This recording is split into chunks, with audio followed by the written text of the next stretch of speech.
the left loves complexity.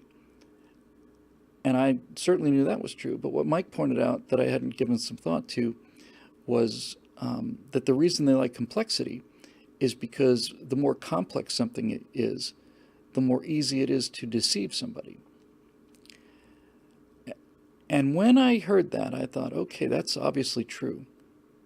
And then I did the kind of thought experiment that I often do, which is put myself into like a fictional debate with a bunch of social justice warriors at Berkeley or something. And I thought, how would I be able to explain that to them? That by making things complex, if you make them complex enough, you can make people believe anything. And I had an example. This is what I'm going to do the firewall on. And I have an example. I just in my head, I'm just, like I say, I'm just driving to work and I'm thinking I'm in front of these kids and I thought, what? I probably got the rhetorical skills to make people realize that something as obvious as possible isn't true. And I thought, okay, what's the obvious thing as possible? Is it was, 2 o'clock in the afternoon. This morning on the way in, it was probably more like 10:30. And that's late. I'm usually here by 7 or 8. But I thought, okay, can I convince somebody, it's broad daylight. Can I convince somebody that it's not daylight outside? Can I argue them into believing that that it's not daytime outside? And so I started playing with that. And so I'm asking, kind of doing this kind of Aristotelian thing in my head. So I'm asking this fictional student, I'm trying to prove to him that it's not daytime outside. So the first thing I did was I started to attack the idea of what is daytime. And I said, okay, so we know it's daylight because the sun is up. What about when the sun goes down?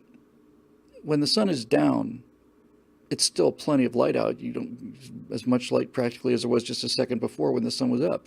So since there's as much light up when the sun goes down, is that daytime? Thinking now I'll get them on a spectrum, and then once I've got them on a spectrum, I just put the answer wherever I want it. But this particular student in my mind was cleverer than that. He said, no, the definition of daytime is when the sun is up. The sun in the sky, that's daytime. And then I just had the flash. So again, this imaginary conversation. So I said, okay, so you're telling me it's daytime now? Mm-hmm. Well, I have friends in London, and I'm going to call them right now. In fact, I called them before the show. And when I get them on the phone, they're going to tell you it's not daytime at all. They're going to tell you it's nighttime. And he'll say, yeah, but I wasn't talking about London.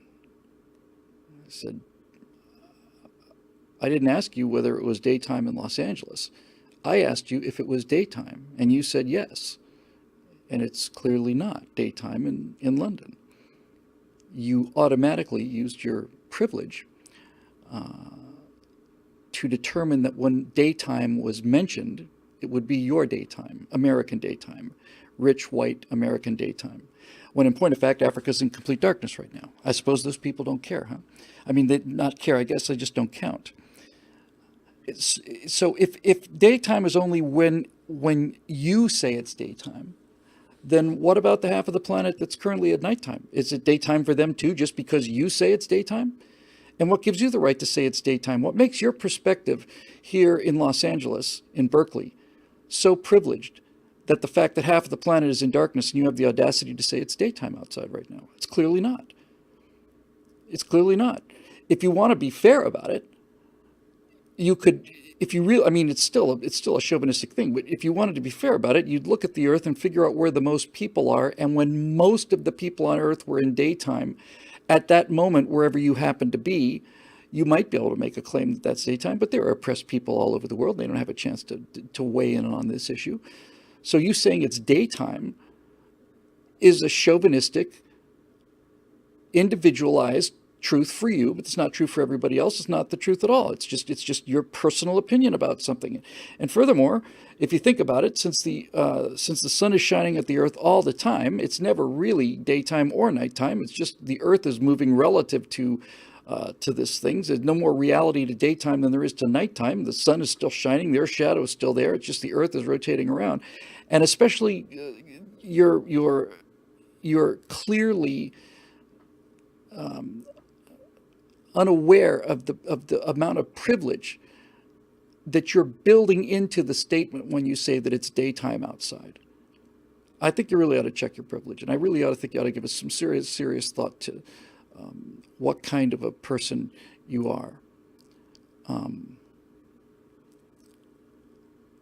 And I would have had the opportunity to make that room full of Berkeley students seriously start asking themselves, well, he's got a great point, I mean, what makes my perspective unique? And it is a Western Hemisphere perspective. And people in the East now, it's not daytime. And they'd start thinking all these things. They'd start thinking about it. And they'd start thinking maybe it isn't really daytime. Maybe the daytime, maybe the definition of daytime is, it needs to be,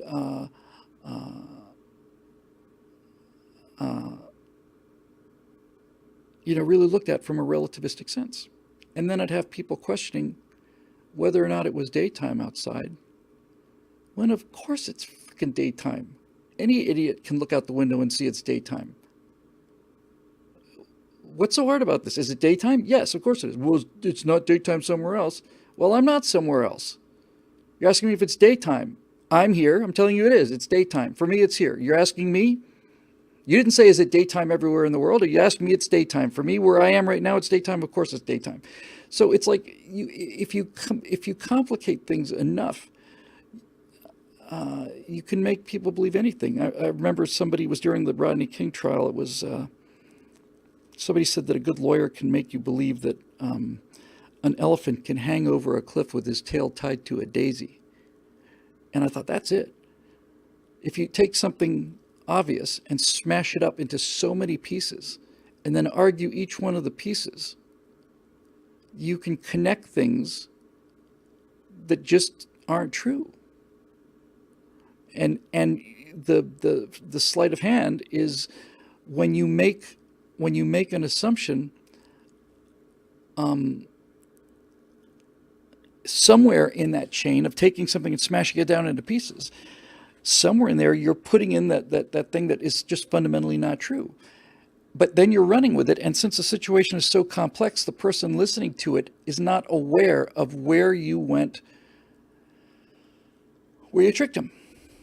In that particular example, the answer to the trick is to simply refute the premise that when you ask me if it's daytime, you're not asking me if it's daytime in the world. You address the question to me. That's where sanity kicks in, and you can say it's daytime. But if you're not aware of that, especially if you put people on the defensive morally, make them start feeling guilty, then they'll start to wonder, them start checking their privilege about whether or not it's daytime outside.